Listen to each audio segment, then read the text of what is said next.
Morri na cruz por ti.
Bom dia, irmãos. Que a graça e a paz do Senhor Jesus esteja com todos. Amém. Eu convido os irmãos a estarem na palavra de Deus no Salmo número 22. Salmo 22.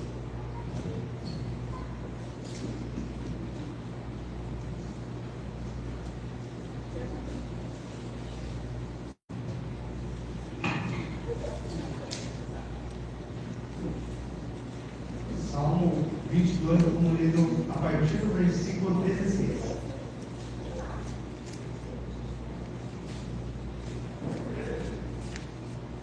Assim diz a palavra do Senhor: Cães me rodearam, um bando de homens maus me cercou, perfuraram minhas mãos e meus pés.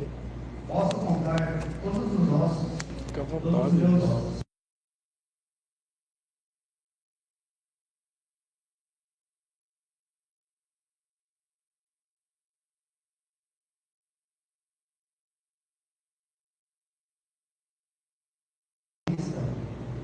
Inspirada por Deus para uma profecia sobre a vida do Messias, sobre o que o Messias iria sofrer pela gente. E nesse momento da ceia, nós possamos estar com o foco totalmente aí, pensando naquele trajeto que ele fez por nós, para nos curar de todo o pecado desse mundo. Convido os irmãos a estarem abrindo agora em 1 Coríntios, capítulo 11.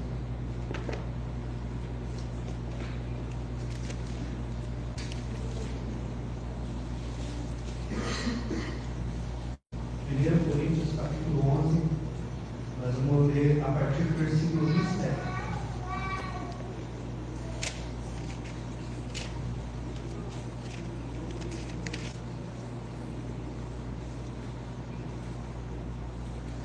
Assim diz a palavra do Senhor: Portanto, todo aquele que comer o pão ou beber o cálice do Senhor indignamente, será culpado de pecar contra o corpo e o sangue do Senhor. Examine-se cada um a si mesmo, e então coma do pão e beba do cálice.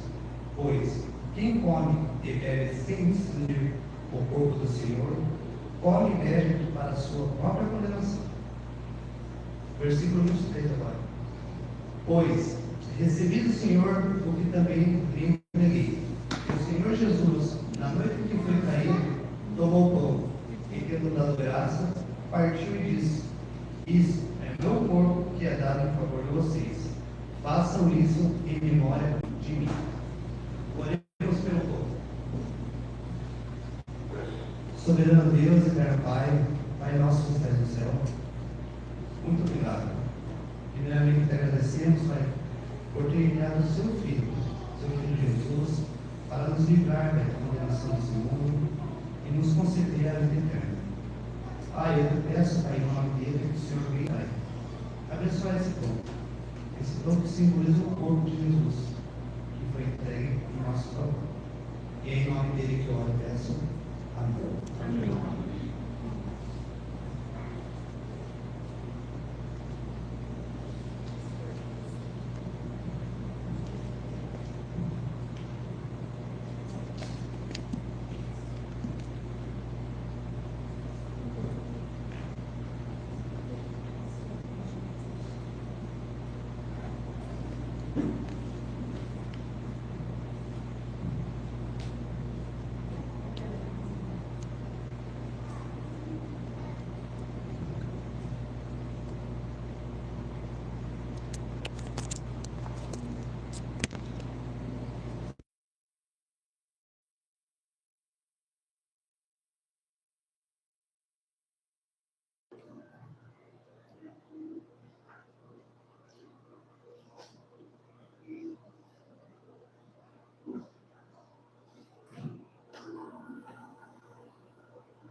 Versículo 25.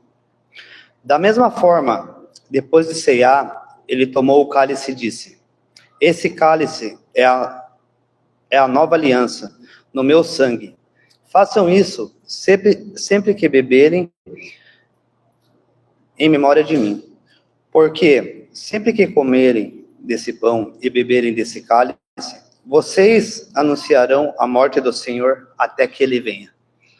Oremos pelo suco, que simboliza o sangue do nosso Senhor. Senhor Deus Pai, em sua presença ainda, Pai, venho te pedir que o Senhor venha abençoar esse suco, Pai. Abençoe esse suco, Pai, que simboliza o sangue de Jesus, Pai. Do seu Filho que o Senhor entregou para nos curar e nos salvar e nos ensinar, Pai. Pai, te peço, Pai, em nome de Jesus, que abençoe. Em nome de Jesus, amém.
Todos cearam? Que a graça e a paz e a misericórdia do nosso Senhor e Salvador esteja com todos. A ceia do Senhor está encerrada.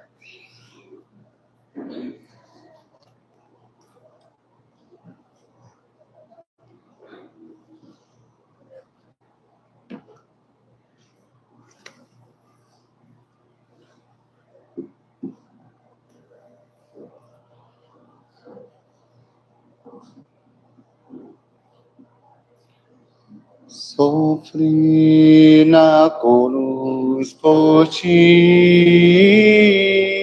a fim de te salvar. A vida consegui, que tu irás gozar. Morri na cruz por ti, que fazes tu por mim. Morri na cruz que fazes tu por mim. Eu trouxe salvação dos altos céus, favor. É livre o meu perdão, sincero meu amor. Morri na cruz, que fazes tu por mim. Morri na cruz, que fazes tu por mim. Interessante que esse cântico, hoje houve de fato, um entendimento desse cântico, né, na prática. A vizinha nome dela, Lucimar. Dona Lucimar, ela entendeu, né, que Jesus Cristo fez por ela e assim por todos nós, e foi batizada. Seja bem-vinda e que Deus possa continuar na nossa vida. Momento da oferta agora.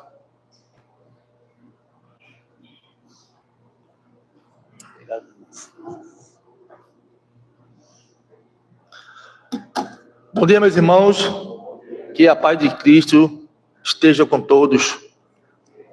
Gostaria de convidar toda a igreja, aqueles que puderem, fiquem à vontade para acompanhar a leitura que se encontra em Levítico, capítulo 10, versículo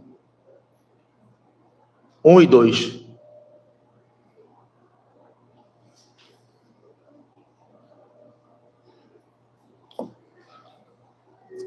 No livro de Levítico, capítulo 10, versículo 1 e 2.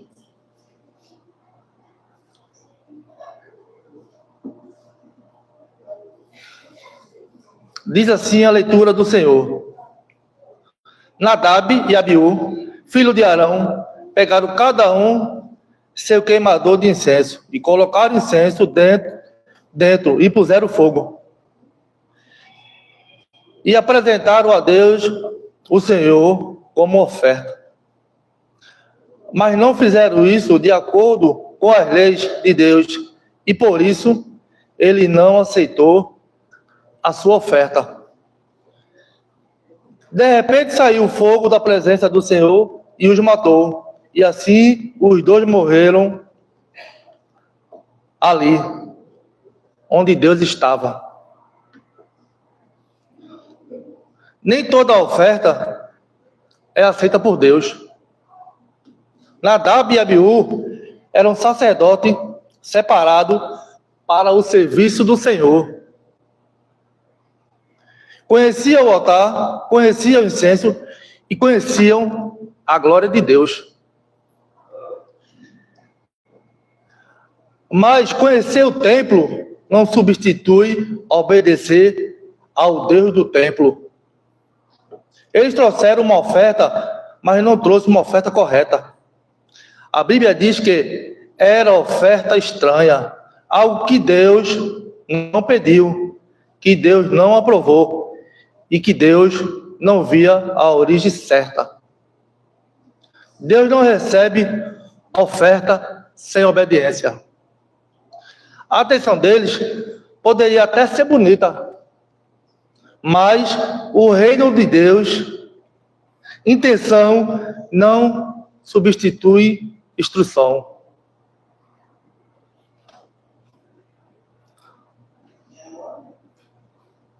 Há pessoas que oferecem serviço, mas sem obediência. Adoração, mas sem compromisso. Sacrifício, mas sem santidade. Oferta, mas sem coração. Deus não quer qualquer oferta. Deus quer a sua oferta. O perigo de servir sem reverência. Nadab e Abiú estavam tão acostumados com o altar que perderam a reverência pelo altar. E quando o sagrado vira comum aos nossos olhos, nós nos perdemos. Hoje, queremos um evangelho cheio de santidade, um altar sem renúncia e uma oferta sem consagração. Mas Deus ainda é santo. O altar ainda é santo. E as ofertas ainda é santa. A oferta de Deus aceita é uma oferta que Deus deseja, é obediência. Porque obediência é o melhor do que sacrifício. Santidade, sede santo, pois eu santo. E coração, Deus não impressiona com as mãos cheias, mas com o coração quebrantado. E a oferta verdadeira é uma oferta que vem do céu e não da carne. E para concluir, irmãos, Nadab e Abiú morreram porque trouxeram a Deus algo que Deus não pediu. Que a nossa vida seja uma oferta a Deus, que Deus deseja, que Deus recebe e que Deus reconhece. Que a nossa oferta seja sempre uma oferta do Espírito e nunca uma oferta estranha, da desobediência, da vaidade e da pressa. Deus não quer qualquer oferta. Deus quer a oferta certa. E a oferta certa nasce de um coração obediente. Vamos orar. Pai querido, Pai amado, graças te damos, Pai, pela esta oportunidade que o Senhor nos dá de estarmos aqui para aprender mais um pouco da Tua palavra, que possamos, Pai, refletir sobre esta mensagem, que possamos estar com o coração cheio, que possamos ser obedientes, Pai, e fazer conforme a Tua vontade. Que essa oferta, Pai, seja algo que seja dado com alegria, com obediência. Que o Senhor possa, Pai, nos conduzir e que o Senhor nos ajude, Pai, a cada dia mais continuar firme no verdadeiro Evangelho. Possamos estar com o coração aberto para entendermos, Pai, a palavra e a mensagem que Tu queres para cada um de nós. Obrigado por tudo, em nome de Jesus. Amém.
Que Deus nos abençoe.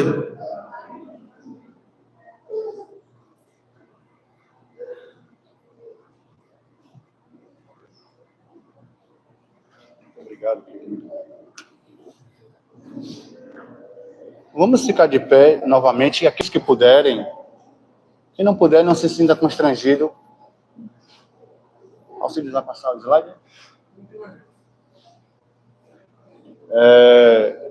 Aí vamos cantar esse cântico e logo depois vamos ter o momento da mensagem, a pregação desta manhã. Então vamos cantar. E esse cântico é assim, ó.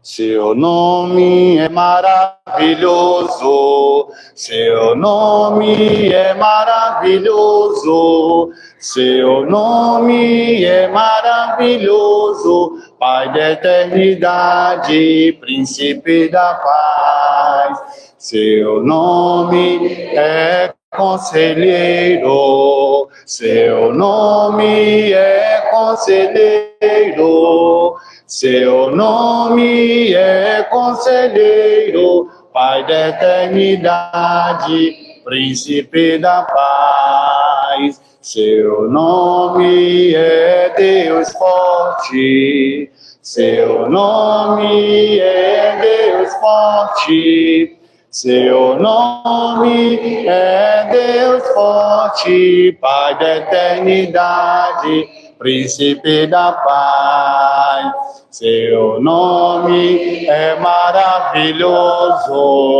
seu nome é conselheiro, seu nome é Deus forte, Pai da eternidade, Príncipe da paz. Amém. Podem sentar. Alcides. Eu procuro lá atrás. A graça e a paz.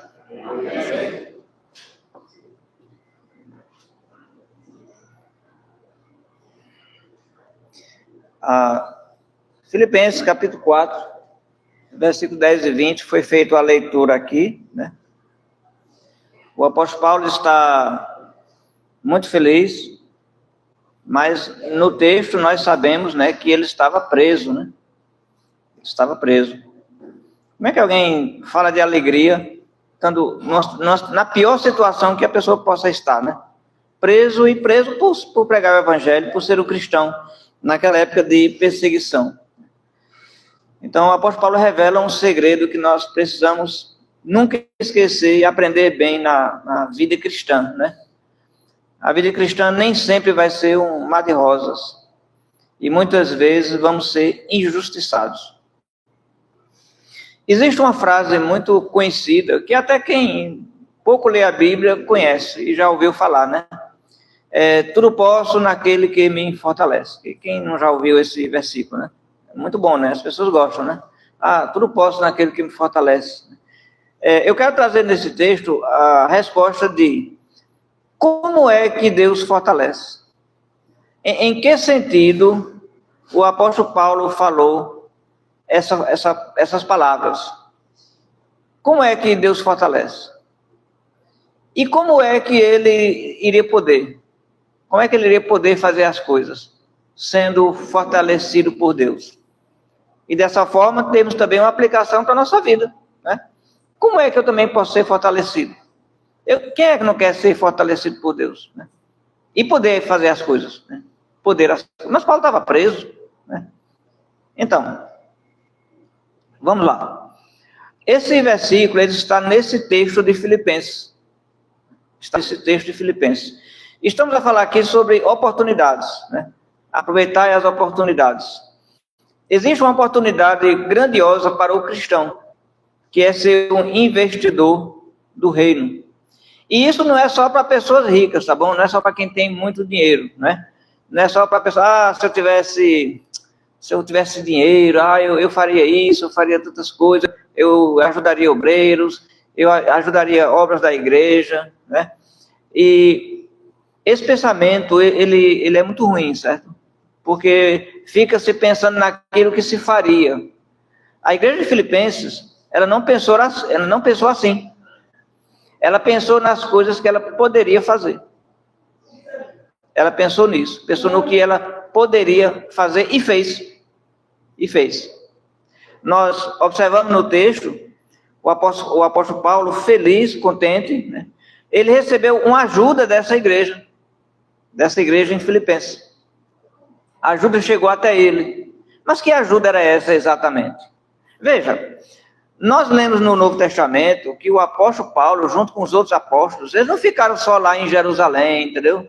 Lá em Jerusalém, ensinando, pregando. Na verdade, eles partiram para fazer aquilo que Jesus ordenou. Fazer discípulos, pregar o evangelho. Eles saíram viajando por muitos lugares. E nós temos um bom relato no Novo Testamento das viagens do apóstolo Paulo, né?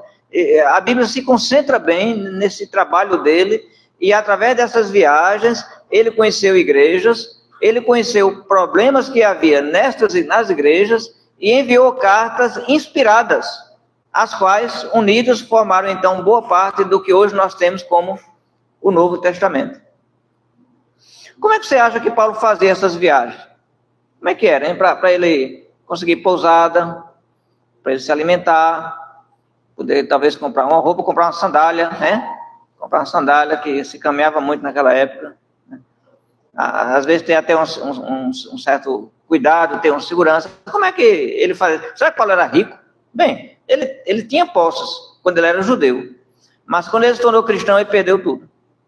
Ou você acha que os judeus continuaram mantendo lá o salário bom que Paulo tinha? Ele perdeu. Aqui já aprendemos uma coisa muito importante do cristão. Ele tem que estar disposto a perder por Jesus. Aí Deus vai fortalecer. Entende?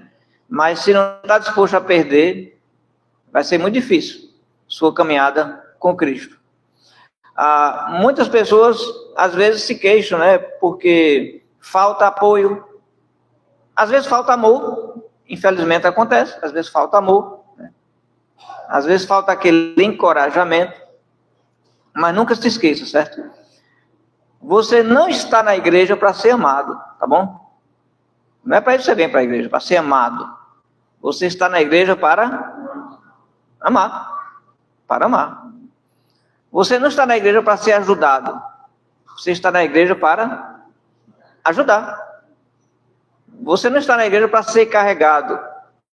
Você está na igreja para carregar. Somos chamados para sermos participantes na obra de Deus. E vai chegar momentos em que vamos sim precisar desse apoio.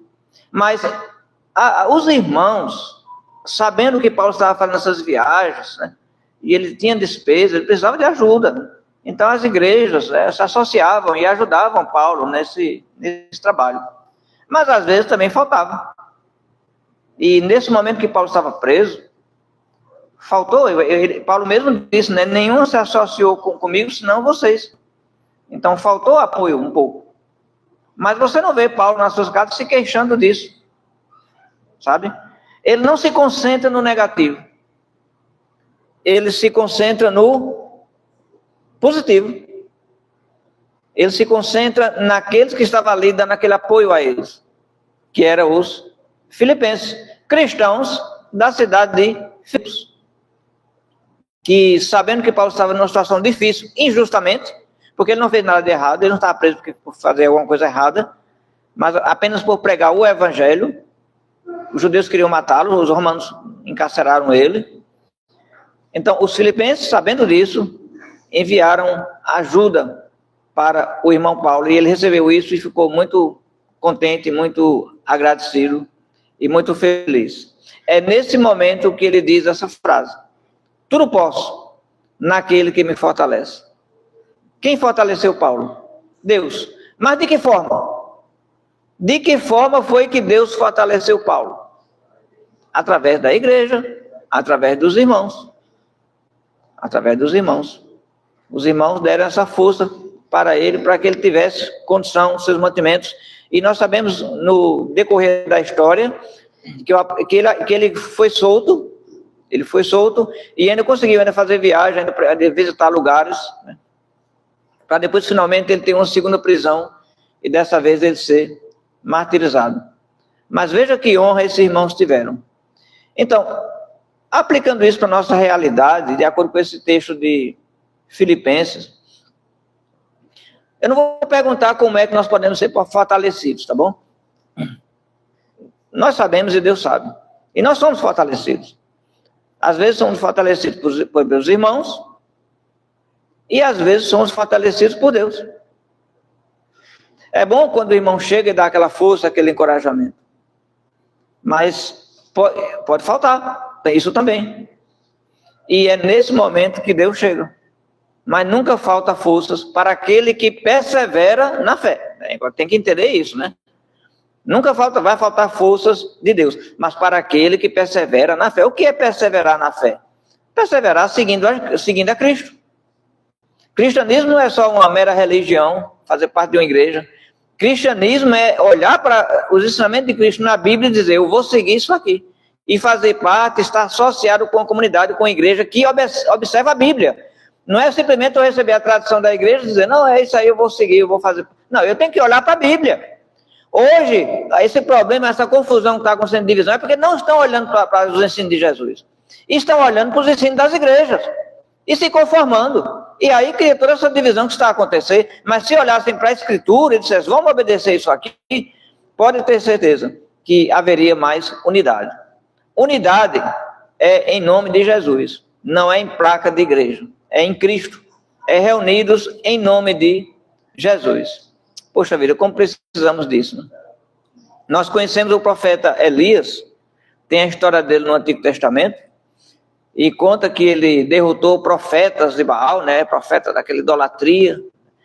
E depois que ele teve essa grande vitória que Deus fez através da obra dele, esse profeta Elias, a rainha perversa, uma rainha perversa, que era a esposa do rei Acabe, chamada Jezabel, disse que iria sentenciá-lo e que o sol não iria se pôr até que a sua cabeça estivesse nas mãos dela. Ao saber disso, a história conta que o profeta Elias se desesperou e fugiu para uma caverna, fugiu para o deserto. Não tinha ninguém ali, não tinha nenhum judeu, um só, para chegar assim e dizer, poxa Elias, Não fique assim, não, vamos ter fé em Deus, vai dar certo. Não teve essa pessoa. Mas Deus chegou até ele e revelou a ele que ainda tinha muito trabalho para ser feito. O cristão não pode viver dependendo de pessoas. Você tem que depender de Cristo. Agora, as pessoas são importantes e estão à nossa volta. Precisamos da igreja. A vida cristã, o ambiente em que a vida cristã sobrevive é na igreja. Porque a igreja é de Cristo, não é do homem. Bem, alguns homens têm igrejas, é verdade. Mas a igreja é para ser de Cristo. É dele, é para ser dele. Os homens têm que deixar a igreja ser dele. E dar toda a autoridade a ele, através das escrituras. E esse é um ambiente que você precisa para viver sua fé. Não, a igreja não é para ser um local de visita, um vez em quando, não é para ser algo assim, aleatoriamente, certo? Nem simplesmente se conformar com os ensinos e tradições que às vezes são passados, que você às vezes você até sabe. Eu já vi gente que sabia que aquilo ali estava errado, mas se conformava e aceitava. Cristão verdadeiro, ele persevera no corpo, no reino, mas ele depende principalmente de Cristo. Ele depende principalmente de Jesus. Pode faltar todas as forças, pode faltar tudo.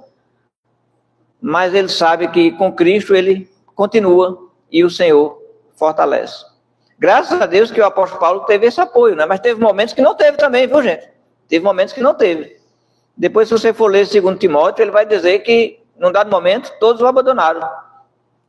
Mas ele escreve uma carta ainda, a última carta, fortalecendo esse servo cristão, Timóteo. Olha, poxa vida, quem precisava receber fortalecimento, né?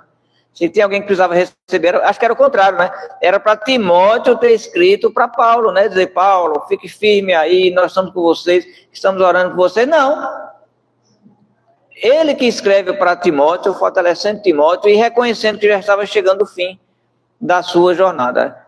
Precisamos entender e aprender isso, certo? Nas piores situações. Paulo aqui preso, da graça. Nas piores situações, eu já vi gente abandonar Cristo por bobagem, gente. A gente vê isso, eu não, todos nós, a gente vê isso aí. Pessoas abandonam a fé, abandonam a igreja, por bobagem, por coisas banais, né? Elas querem uma igreja perfeita, querem tudo perfeito, só no céu. Os cristãos não são anjos, são seres humanos. Paulo foi fortalecido pela igreja em Filipenses. Então, como é que esse fortalecimento acontece? Como é que eu posso ser participante dessa força que Deus dá? Eu quero citar aqui para vocês 2 passagens, tá certo? E quero que vocês abram comigo 2 textos que vão dar exemplos de como nós podemos também ser participantes na força que Deus dá. Deus fortalece através de nós. Através de nós. Às vezes não cai somente do céu. Abram comigo, por gentileza, no Antigo Testamento, tá certo? Em 2 Reis. 2 Reis, a partir do capítulo 4, tá bom?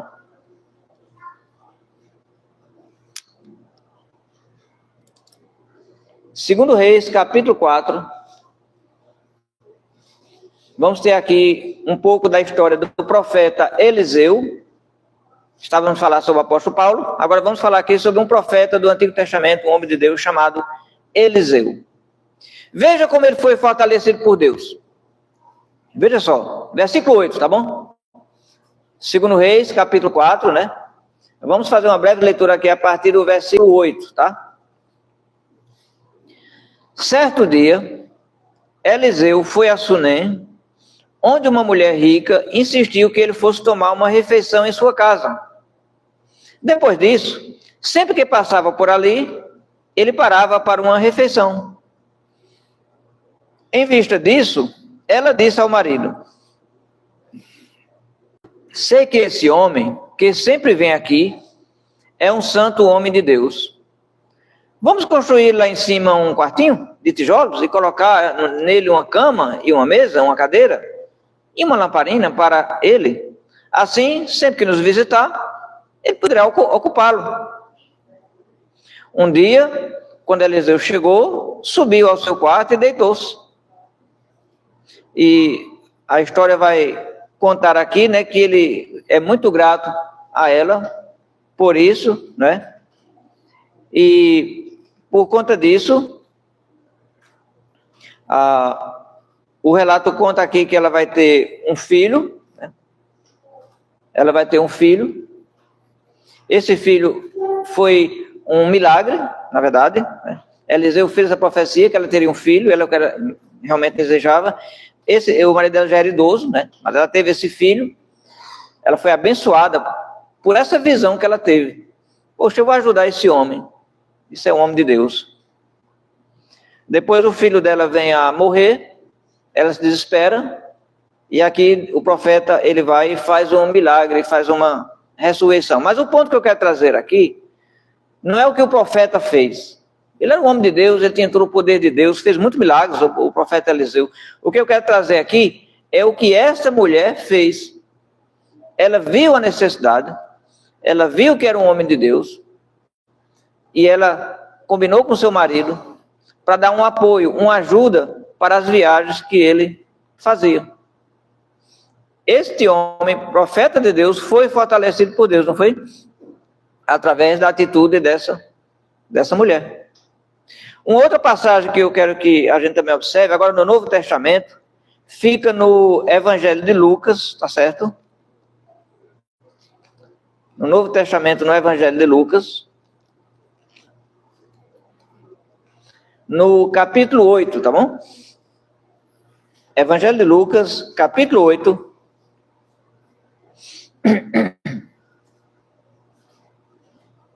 A partir do primeiro versículo, Lucas, capítulo 8, a partir do primeiro versículo, vai dizer, depois disso, Jesus ia passando pelas cidades e povoados, proclamando as boas novas do reino de Deus.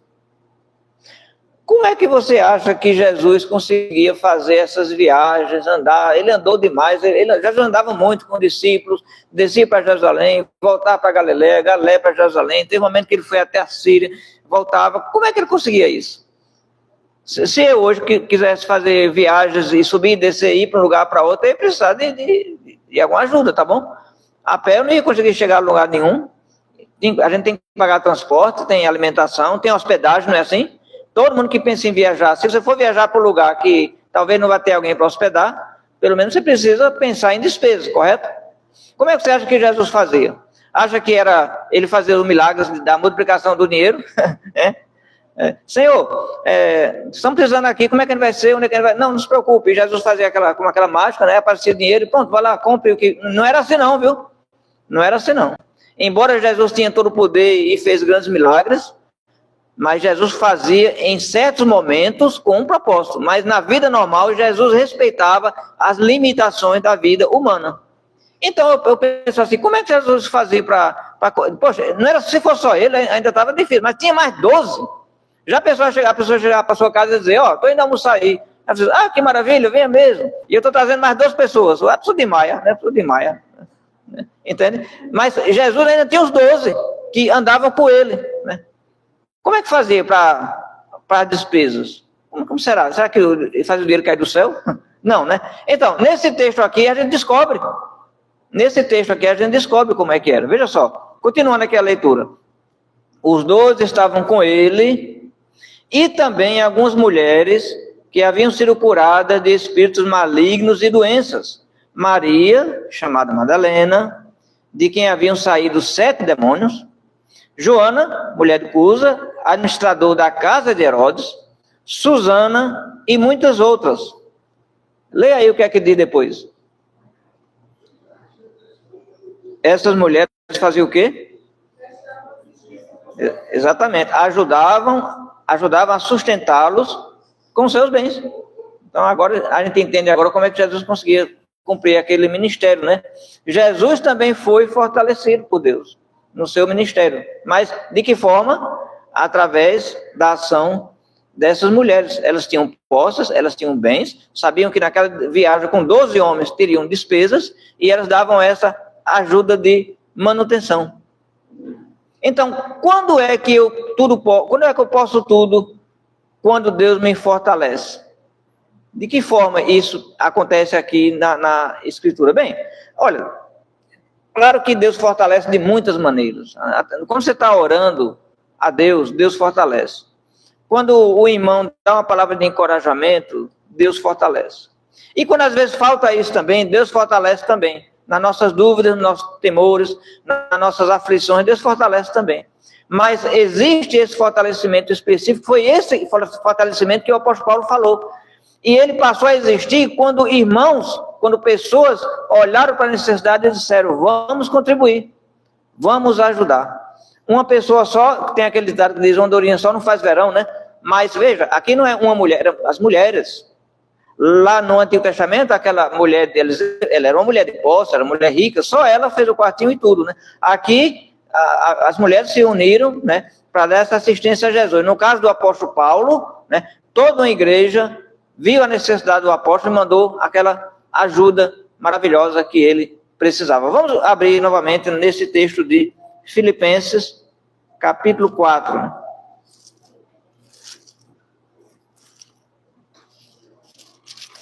A partir do versículo 10, ele diz, alegrei-me grandemente no Senhor, porque finalmente vocês renovaram o seu interesse por mim. De fato, vocês já se interessavam, mas não tinham oportunidade para demonstrá-lo. Não estou dizendo isso porque esteja necessitado. Mas veja o que Paulo diz aqui, olha. Aprendi a viver contente em toda e qualquer situação. Na NVI diz, aprendi a adaptar-me a toda e qualquer circunstância. Olha, sei o que é passar necessidade, sei o que é ter fartura. Aprendi o segredo de viver contente em qualquer situação, seja bem alimentado, seja com fome, seja, como ele fala, né, seja sendo honrado, ou seja, em situação em que falte. Ele diz aqui, olha, aprendi o segredo de viver contente em toda e qualquer situação, bem alimentado ou com fome, tendo muito ou passando necessidade. Aí, nesse momento, é que ele diz, tudo posso naquele que me fortalece. É uma pena, gente, quando a gente vê hoje, as pessoas, elas só querem seguir a Deus se tiver tudo bem. Deus só é fiel se tiver tudo bem. Deus só está abençoando quando as coisas estão dando certo. Os irmãos estão em volta, quando aquele apoio está acontecendo. Então aí Deus é fiel. E quando faltam as coisas, Deus não é fiel, não? E quando falta ajuda, Deus não é fiel? Quando não aparece ninguém para lhe ajudar, quando não aparece ninguém para lhe ouvir, então quer dizer que Deus não é fiel? O que Paulo está dizendo aqui é que ele está dizendo, a graça, que bom que chegou, mas ele está dizendo, olha, eu aprendi a viver sem isso. Olha, irmão, será que a gente aprendeu isso? Você aprendeu a viver fiel a Deus, mesmo quando não tiver aquela força, aquele apoio que você precisa. Será que você aprendeu isso? Se você aprendeu, daqui a 10, 15 anos, a gente volta aqui, vai estar todo mundo aqui. Se não estiver aqui fiel, e estiver em outro lugar, vai estar na igreja também. Vai continuar. Como Jesus disse, fiel até a morte, e dar-te-ei a coroa da vida. Não devemos ser dependentes de nada. E outra coisa, ter essa visão que os irmãos tiveram. Ter essa visão, certo?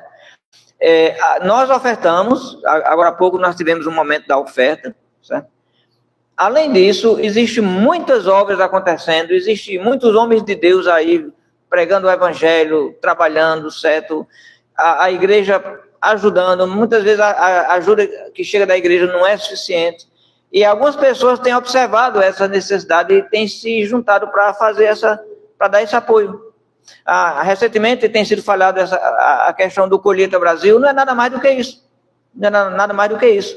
É Deus fortalecendo através de irmãos que veem lugares que não tem igreja e entenderam que através desse trabalho de colheita, de arrecadação, pessoas podem estar no lugar pregando o evangelho. Está acontecendo agora na capital do Piauí, uma das cidades mais quentes do Brasil, e olha que nós estamos no mês mais quente do ano, né? Considerado um dos meses mais quentes do ano.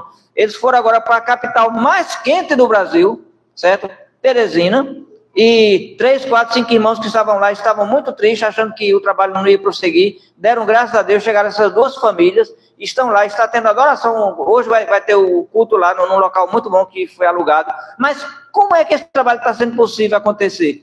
Graças a nossas ofertas e a oferta de muitos outros irmãos. Pessoas vão receber pessoas ouvindo, pregando o evangelho, para também fazerem parte da igreja. Então, a mensagem é essa, investimento no reino. A gente não investe em tantas coisas, a gente investe dinheiro para muitas coisas, tem muitos investimentos, não vou nem citá-los aqui, né? Então, que tal ser um investidor no reino para propagar o evangelho de Deus e fazer com que mais pessoas aí fora venham a crer e fazer parte da igreja do Senhor Jesus? Então, saiba que nós somos chamados para isso, e é aí que está a força de Deus, certo? O fortalecimento de Deus vem quando nós somos cooperadores, e é uma graça, uma bênção, uma grande alegria saber que trabalhos estão acontecendo, pessoas estão evangelizando, graças à nossa participação, Então, quando Paulo depois ele vai citar, e o Senhor Deus em Cristo Jesus há de suprir cada uma das vossas necessidades. Ele fala isso no versículo 19, né? O meu Deus suprirá todas as necessidades de vocês, de acordo com as suas gloriosas riquezas em Cristo Jesus. Deus vai nos abençoar grandemente. Agora, começa por mim, tá bom, gente? Olha, eu sou chamado em Cristo para fazer a minha parte. Não, mas fulano não faz, fulano não está fazendo, está acontecendo isso, está acontecendo aquilo. Faça a sua parte, você foi chamado para isso. Você não foi chamado para ser amado, você foi chamado para amar. Você não foi chamado para receber ajuda, você foi chamado para ajudar. Você não foi ser chamado para receber elogio, você foi chamado para elogiar, para amparar. É a nossa parte.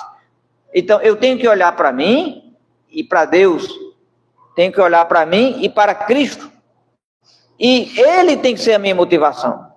Se a minha motivação ficar dependente de irmão A, de irmão B, do que fulano faz, eu vou morrer, porque nem sempre as pessoas estão assim, né?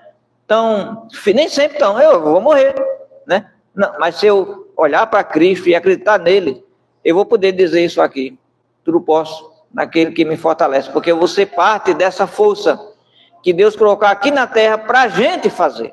Não é uma coisa que cai simplesmente assim do céu, mas é uma coisa que é para eu fazer. Eu quero ser participante do reino, eu quero dar essa força para a igreja, eu quero dar essa força para irmãos que estão precisando dessa ajuda, como o profeta lá, que a mulher foi e fez um quarto para ele. Jesus e os apóstolos viajando, tinha dinheiro para comprar pão. Mas como é que tinha dinheiro? Porque irmãos doavam, porque irmãos eram participantes disso. Irmãos, vamos ter essa fé e vamos fazer como Paulo, aprender a viver contente em toda e qualquer situação. Quantos motivos o apóstolo Paulo teve para abandonar? Sendo traído por irmãos, perseguido por judeus, tanta dificuldade, queria matar ele, coisas piores, mas ele foi até o fim. Olha, eu não sei o que vai acontecer na minha vida, e nem nós sabemos. A gente ora a Deus a cada dia, que Deus nos proteja, que Deus nos dê paz, segurança, e a gente espera que coisas boas sobrevenham. O ano está a terminar, né? O novo ano está para vir, a gente ora a Deus para que terminemos bem, né? Boas festas e alegria e paz, organização, abraços, né? E que o novo ano nos traga esperanças, que o novo ano nos traga bons acontecimentos, vitórias, superação. É isso que a gente espera, não é isso? É isso que a gente espera. Mas Paulo diz, olha, eu aprendi a viver contente se isso não acontecer também. Será que você aprendeu? Será que eu aprendi? Será que nós aprendemos? Esteja preparado para dias de fartura, para dias de escassez. Esteja preparado para os irmãos estar à sua volta, lhe abraçando, ou para você estar sozinho e aquela força não chegar. Esteja preparado para isso. Esse é o segredo para herdar a vida eterna. É assim que homens de Deus foram até o fim. E nunca abandonem esse caminho de Cristo. Seja um investidor no reino. Invista no reino de Deus. Fortaleça. Em vez de ficar, eu quero que o Senhor me fortalece, Senhor, me ajuda, Senhor. Faça. Fortaleça os outros. Fortaleça os irmãos. Se cada um fizer, não vai faltar. Louvado seja o Senhor Jesus. Amém.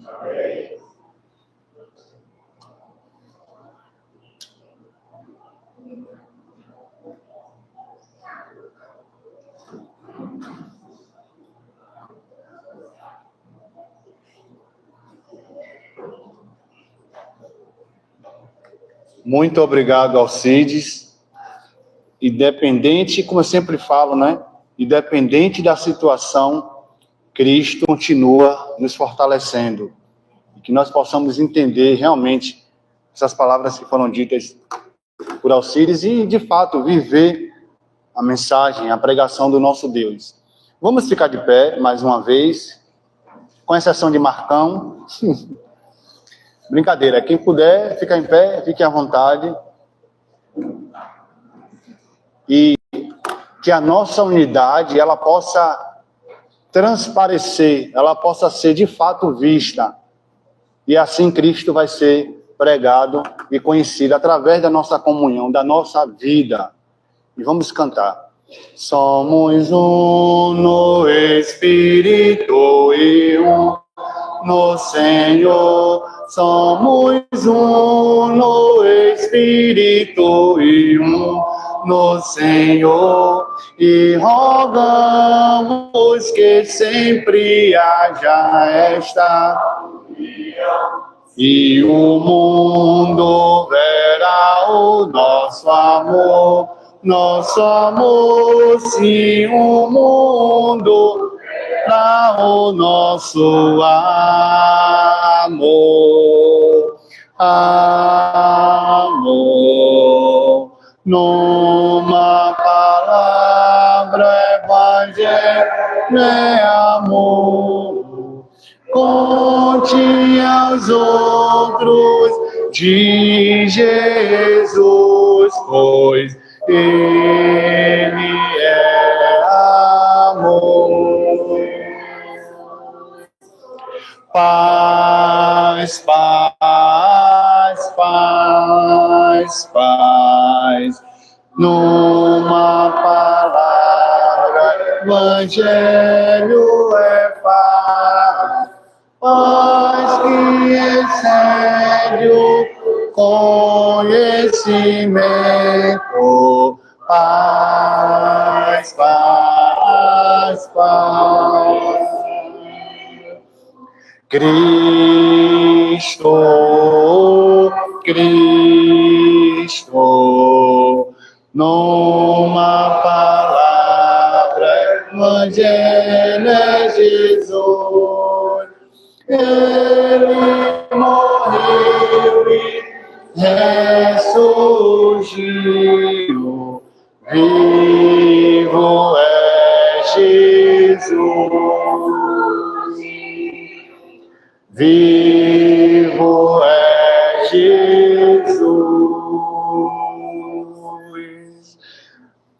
Amém. Ainda de pé. Vamos cantar esse cântico. Logo depois, continuarmos de pé para fazermos a oração. E aí sim, depois da oração, podemos sentar. Vamos cantar. Humilhado diante de Deus. Humilhado diante de Deus. E vos exaltará.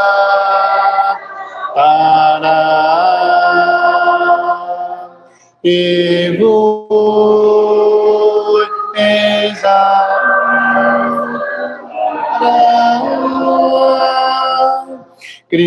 Cristo é o Filho de Deus. Jesus Cristo é o Jesus Cristo é o Filho de Deus. Morreu na cruz por nós. Morreu na cruz por nós. Ressurgiu no terceiro dia. Ressurgiu no terceiro dia. Subiu aos altos céus. Subiu aos altos céus. Jesus vem para nos buscar. Jesus vem para nos buscar. com Ele sempre está, com Ele sempre está, humilhado diante dele, humilhado diante de Deus, e vos exaltará,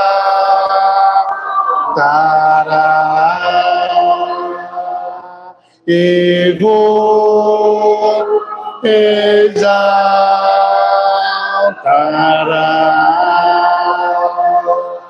e vos exaltará.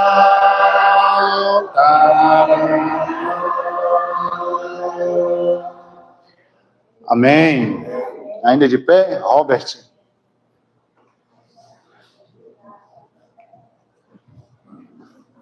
Oremos. Santo Deus e amado Pai, somos gratos a Ti, Senhor amado, pelo nosso domingo, pela manhã que o Senhor nos proporcionou, pelo culto de louvor e adoração ao Teu santo nome, Pai. Por favor, Senhor, nos ajuda a colocar em prática tudo o que ouvimos. Nos ajuda, Pai, a todos os dias colocar nossa confiança somente em Ti.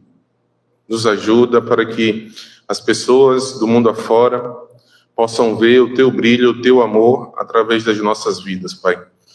Queremos Te agradecer pela semana que se passou, finalizou ontem. Até aqui o Senhor nos ajudou, nos abençoou e nos livrou de todo mal. E queremos desde já, Pai, colocar também diante de Ti a nossa semana que se inicia hoje. Por favor, Pai, nos conduz sempre nos melhores caminhos, que o Teu Santo Espírito, Pai, nos guie, nos conduza, nos mostre o que fazer e por onde seguir, Pai. Queremos Te agradecer por absolutamente tudo que o Senhor tem feito em nossas vidas e por tudo que o Senhor vai fazer, Pai. Queremos também Te pedir pela vida de cada um dos estudantes, cada um dos alunos, cada uma das pessoas que estão ali naquele colégio, nesse momento, fazendo prova, Pai. Colocamos a vida de cada uma delas em Tuas mãos, para que o Senhor continue as conduzindo. Queremos colocar diante de Ti também, Pai, todos os familiares, aqueles que estão aqui, aqueles que decidiram continuar lá fora. Que o Senhor continue com eles, os ajudando, fazendo, Pai, tocando no coração deles, para que eles continuem instruindo os seus filhos, os seus familiares, sempre da melhor forma possível, Senhor. Por favor, Deus, nos conduza até as nossas casas, até os nossos destinos, em segurança, em paz, em tranquilidade. E é no santo nome do Teu Filho amado Jesus Cristo que nós Te oramos e Te agradecemos por tudo, Pai. Amém. Podem se sentar.